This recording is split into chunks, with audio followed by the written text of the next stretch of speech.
In the 80s, a movie called Baby Boom with Diane Keaton. Her character as J.C. Wyatt ends up in a beautiful but dilapidated Vermont farmhouse that slowly becomes the heart of the movie.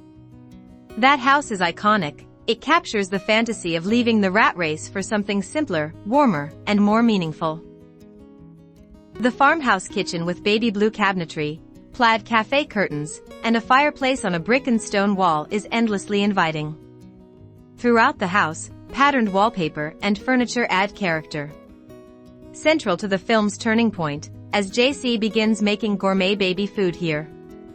Initially outdated and barely functional was leaky faucet, creaky cabinets. Later improved with rustic chic elements, such as open shelving, baskets of produce, and country-style dishware. A classic farmhouse sink and lots of canning jars and baby food-making supplies fill the room. I found out that the Baby Boom house is actually marked as a tourist attraction. Just outside the township of Peru, Vermont, Main Street actually featured in the movie, the most notable landmarks being the Peru Congregational Church and the J.J. Hapgood General Store. It's nestled among trees at the end of a long dirt driveway.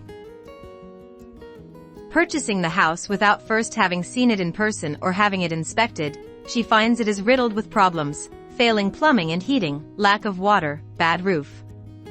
By winter, she is strapped with escalating repairs needed to her new home, running out of money and patience, and overwhelmed with loneliness. It's cold and drafty. She even struggles to keep the fire going. The dining room.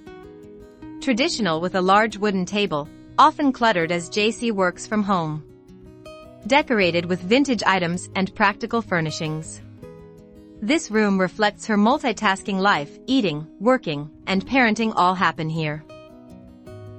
On the brink of financial collapse, and suffering a nervous breakdown, JC meets local veterinarian Dr. Jeff Cooper.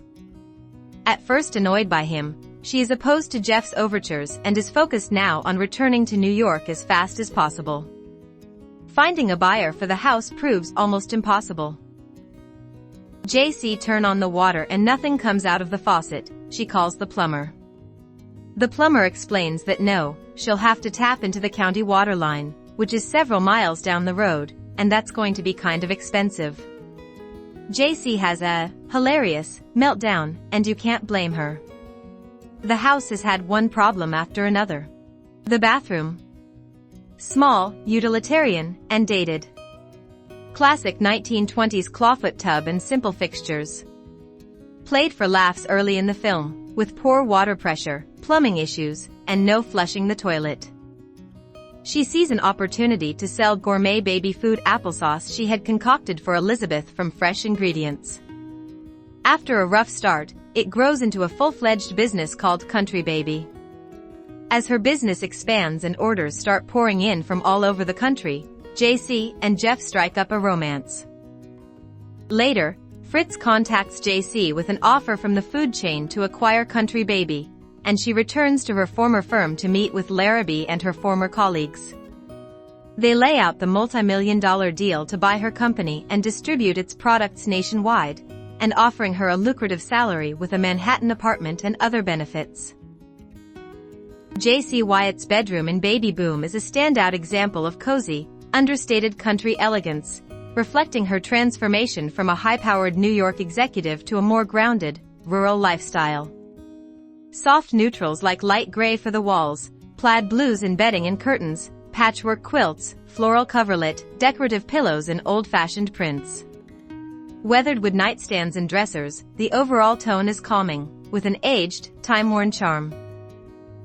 Ready to accept and that she would be back into her original powerful and prestigious former life in corporate career of New York, JC has a change of heart and declines Fritz's offer. She is confident she can grow her company herself without having to sacrifice her relationship with Elizabeth and Jeff. JC returns home to Jeff and Elizabeth in Vermont, content with her new life as an active mother, girlfriend, and the CEO of her own burgeoning business. Yes, in true storybook fashion, Baby Boom wraps up with a quietly satisfying happily ever after.